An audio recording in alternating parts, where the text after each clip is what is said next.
Behavior has revealed all the upcoming content that they will be adding in the future patches, and some are actually really important, so let's take a look at all of them. But before we begin this video, make sure to put the code THANKYOU460M in all caps on the store so you can get 1,000,000 blood points and 6,000 iridescent shards, which is really good if you just bought Chucky or you want a new free character to grind for. First off, let's start with the new changes coming in January and March, starting with, finally, the long requested FOV slider that many players have been asking for. The FOV slider will be a game changer for sure, since the game was designed around killers having a limited FOV, but that's an old game design choice, so I am glad we are finally getting a new cool accessibility feature. This will also be available on console. Of course, this also means that Shadowborn and Monitor and Abuse will get a complete rework.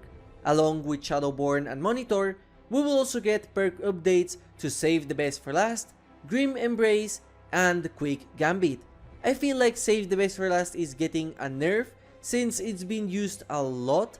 I am very excited for buffs to Grim Embrace since I think it has a solid foundation with weak numbers, and a buff to Quick Gambit as it's potentially one of the worst perks in the game. Something that they have promised in the past is a solution to 3-genning, and they are confirming that we are going to see it in these updates too.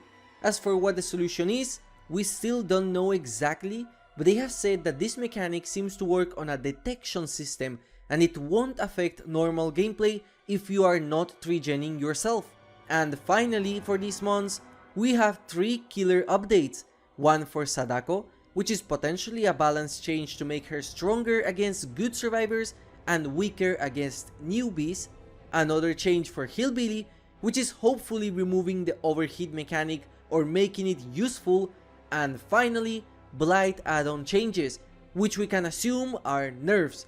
It took them so long to nerf the Blight, but we are finally getting it. They have said that the Blight add-on changes will be reworks and not just number tweaks. Next up, we have changes scheduled for March and April, starting with an update to the mangled status effect.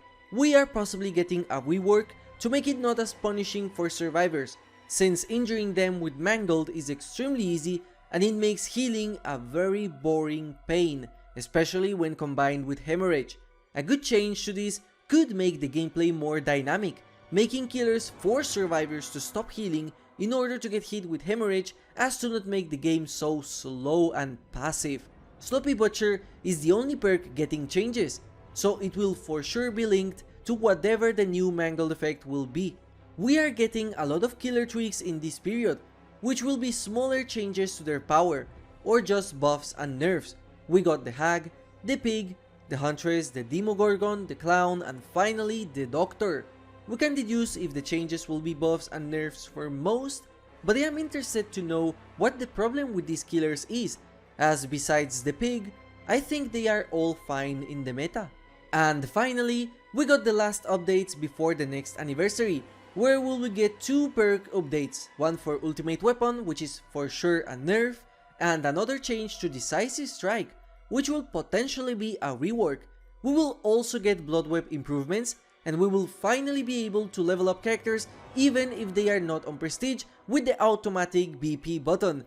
It was a pain to level up Chucky without it, so I am glad that they are finally changing that. Finally, most shocking of all, they are completely reworking the power of the twins.